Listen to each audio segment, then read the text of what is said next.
परमात्मा ने कहा कि मान लीजिए आप गायत्री मंत्र जाप करते हो,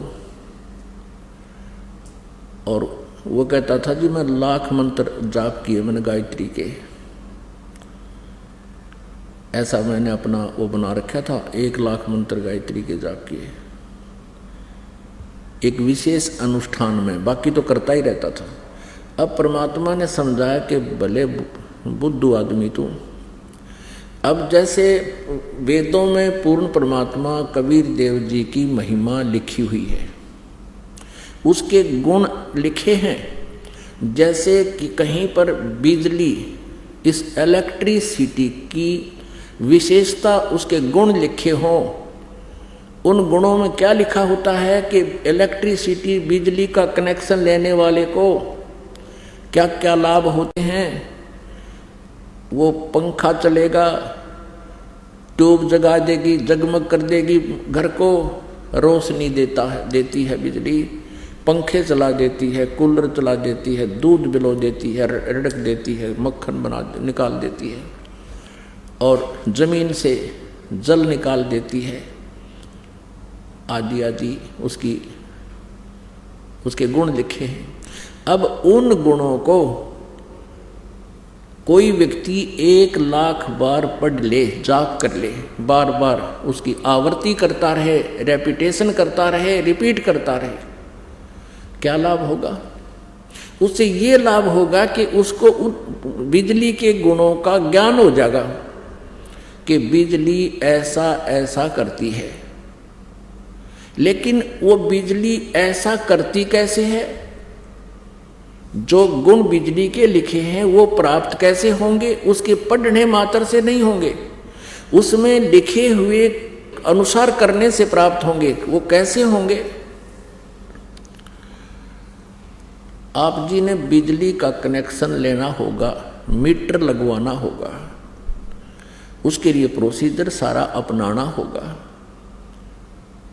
और फिर वह फॉर्म डिपॉजिट कराओ, उनका जो टैक्स वैक्स है वो भरो, और फिर कनेक्शन मिल जाएगा, फिर वो बिजली लाभ देगी। यदि उन बिजली के गुणों को गाता रहे, पढ़ता रहे, क्या वो बिजली लाभ दे देगी? कभी नहीं। यदि आप जी इस गायत्री मंत्र को 20,00,000 बार बोलते रहो, क्या प्रभु तुम्हें लाभ दे देगा?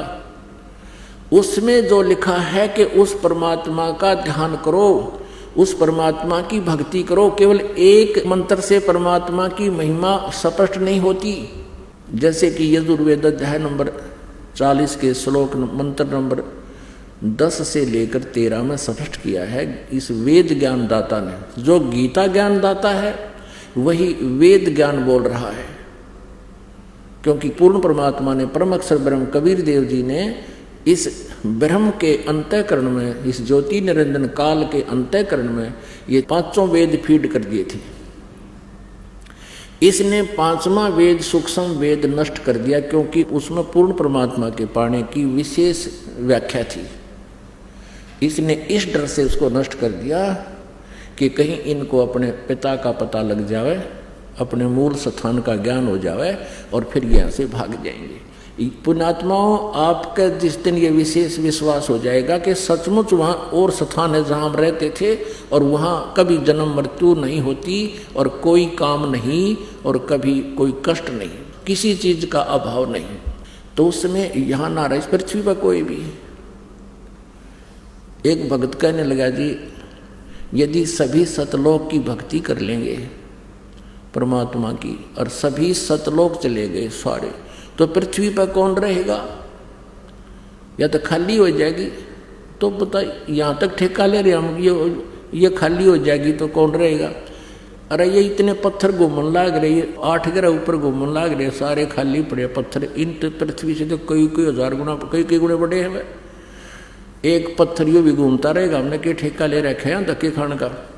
और हम वहाँ चलेंगे जहाँ पर सारी सुविधाएं, और वहाँ फिर कभी मृत्यु नहीं हो। यहाँ तो मृत्यु डेफिनेट होगी। आज जिन सुविधाओं को अपनी मान रहा है ये तेरे पास नहीं रहेंगी। आज से तू कोई किसी भी अच्छी पोस्ट पर है, या कितना फैक्ट्री का मालिक है, कल मृत्यु होगी, अगले दिन तू गधा बनकर वहीं खड़ा पाओगा उस फैक्ट्री का पिछले पास है।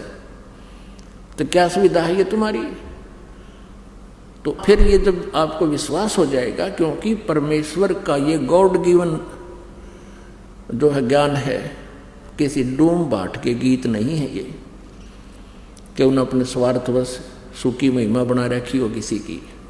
उस परमेश्वर ने स्वयं आकर बताया कि वहाँ ऐसा ऐसा है, यहाँ तो मृत्यु होगी और जन्म भी होगा आपका, जन्म मनमाने का देखा हो गया। फिर ये सुविधा कहाँ गई आपकी, जिनको आज तू देखकर प्रसन्न हुआ बैठा है? और वहाँ जाने के बाद फिर कभी जन्म मृत्यु नहीं होती, जरा मरण नहीं होता। वहाँ जन्म तो एक बार होगा, लेकिन फिर ना वृद्ध अवस्था होगी सतलोक में और ना फिर मृत्यु हो। और यहाँ दोनों दुख, महान दुख यही है, हम इतने ढीठ हो गए इस काल के लोक में, चाहे हमारे दोनों टांग कट रही हो और चाहे एक हाथ भी कट गया हो, हम फिर भी जीवन चाहते हैं। यदि यहाँ बुढ़ापा ना हो और मृत्यु ना हो तो हम इतने ढीठ हो रहे हैं, हमारे ऊपर कितना कष्ट आया रो, हमको नहीं डगे यहाँ तक, हम नहीं जाना चाहते। लेकिन परमात्मा हमें याद दिलाना चाहता है कि वहाँ सतलोक में तुम्हारा जरा नहीं है, जरा वन बुढ़ापा और मरण नहीं। गीता जी अध्याय नंबर 7 के श्लोक नंबर 29 में ये गीता ज्ञानदाता, ये ब्रह्म अर्थात काल कहता है कि जो मेरे ज्ञान को आश्रय बनाकर, कौन सा ज्ञान, कि तत्वदर्शी संतों की खोज करो, चौथे अध्याय के 34वें श्लोक में वो तत्वदर्शी संत उस परमात्म तत्व का, यानी गीता ज्ञानदाता से अन्य कोई परमात्मा है उसका ज्ञान बताएगा, उनसे सुन। और तत्वदर्शी संत फिर क्या बताएगा, जो ये दास बता रहा है। फिर क्या बताया है कि इस ज्ञान का आश्रय करके जो जरा और मरण से छुटकारा पाने के लिए प्रयत्न करते हैं वे तत्ब्रह्म को जानते हैं, सारे आध्यात्मिक कर्म से भी परिचित हैं। जैसे कल आपको ज्ञान सुना था सत्संग में कि यहाँ पर हम संस्कारवश, जैसे आज हमने किसी के साथ धोखा कर दिया तो अगले जन्म में वो आपका लड़ियार बनेगा। जैसे वो बेटा बनकर आ गया छोटा भाई, जिसको उन पति पत्नी ने यानी भाभी और भाई ने विष से मरवा दिया था, अगले जन्म में पुत्र बनकर आ गया और आधी संपत्ति को उपचार पर नष्ट करवा दिया और मृत्यु को प्राप्त हो गया, और वो जो है उनका वंश भी नष्ट हो गया। और आगे कष्ट क्या हुआ होगा उसका तो कहना ही क्या।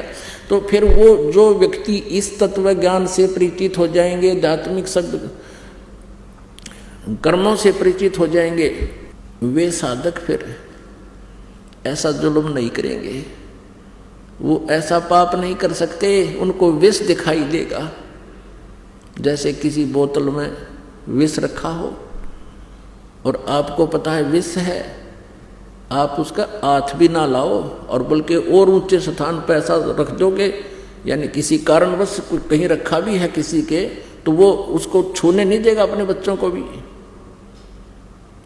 और अनजान बालक यदि उसको वो मिल जाता है, खोल के मुंह कर ला के देखता है और फिर मृत्यु को प्राप्त हो जाता है। ऐसे ही हम जो गलतियां कर रहे हैं, रिश्वत लेते हैं और भ्रष्टाचार करते हैं या किसी के साथ धोखा करते हैं, हम विष खा रहे हैं। इस तत्व ज्ञान से परिचित होने के उपरांत जो सभी कर्मों से परिचित हो जाते हैं, जो केवल जरा और मरण से छूटने के लिए प्रयत्न कर रहे हैं, वे उस तत्व से परिचित हो चुके हैं और सब अध्यात्म कर्म से और सभी अध्यात्म ज्ञान से और सभी कर्मों से वो परिचित हैं। तो पुण्यात्माओं, जो प्रसंग चल रहा है, जैसे हम सतलोक में जाएंगे और वहाँ जरा और मरण नहीं है। जरा मीन बुढ़ापा और मरण मीन मृत्यु। सबसे बड़ा कैर जीव पर ये और न्यारा है। बुढ़ापे में सारी आपदाएं आती है प्राणी पर, और मृत्यु सबसे बूंदी। अब से हम कितना कष्ट पा रहे हैं, कितने वृद्ध हो गए हैं, हम मृत्यु नहीं चाहते और बुढ़ापा पसंद कतई नहीं करते, और दोनों कंपलसरी।